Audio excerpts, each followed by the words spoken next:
दिल्लीतील कॅबिनेट अतिशय अकार्यक्षम आहे असं राऊतांनी म्हटलंय. उत्तम कॅबिनेटसाठी मोदींना फडणवीसांची गरज आहे. दिल्लीत या असं कालही मोदींनी फडणवीसांना म्हटलं. फडणवीस दिल्लीत जावे म्हणून काहींनी देव पाण्यात ठेवलेत. खासदार संजय राऊत यांनी या संदर्भातलं आता वक्तव्य केलंय. दरम्यान नवनाथ बन यांनी सुद्धा या संदर्भात काय प्रतिक्रिया दिली पाहूया. मला असं वाटतं की ज्याला जे तारे तोडायचे आहेत, ज्याला जे फुगे उडवायचे आहेत, ज्याला जी पतंग उडवायची आहे ती पतंग त्यांना उडवू द्या. मी महाराष्ट्रात आहे.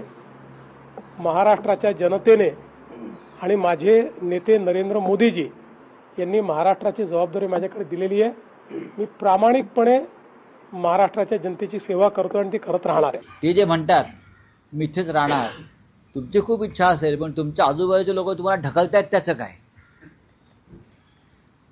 तुमच्या आजूबाजूचे लोक तुम्ही दिल्लीत जावं यासाठी देव पाण्यात घालून बसलेले आहेत. मी चांगल्या भावनेने बोलतोय. आमच्या सद्भावना आहेत,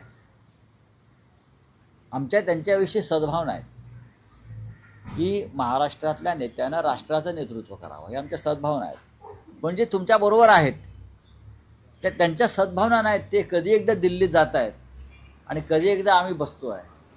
असे बरेच लोक आहेत. प्रधानमंत्र्यांनी काल त्यांना एकदा परत सांगितलं, तुम्ही मानसिकता तयार करा दिल्लीत येण्याची. दिल्लीला त्यांची गरज आहे. जरी देवेंद्रजींना दिल्लीची गरज नसली, आवड नसली, तरी राष्ट्र त्यांना बोलावत आहे. भारतीय जनता पक्षाच्या भाषेमध्ये राष्ट्र त्यांना साथ घालत आहे.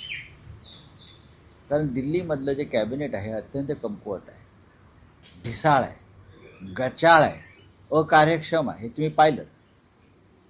आणि प्रधानमंत्री वारंवार आता ज्या काही गोष्टी करू इच्छित आहेत, जंतर मंतरच्या प्रकरणानंतर त्यांना एक उत्तम कॅबिनेट बनवायचं आहे आणि त्यासाठी त्यांना देवेंद्र फडणवीस यांची आवश्यकता आहे. जनाब संजय राऊत यांनी पुन्हा एकदा खोटी भविष्यवाणी केली आहे आणि ते सांगतायत की देवेंद्रजी फडणवीस दिल्लीला जाणार.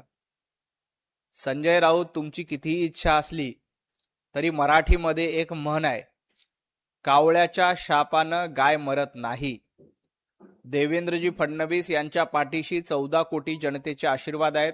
देवेंद्रजी फडणवीस दिल्लीला जातील, देवेंद्रजी फडणवीस केंद्रीय मंत्रिमंडळात जातील, अशी कितीही खोटी भविष्यवाणी संजय राऊतांनी केली तरीही संजय राऊतांची ही इच्छा कधीही पूर्ण होणार नाही.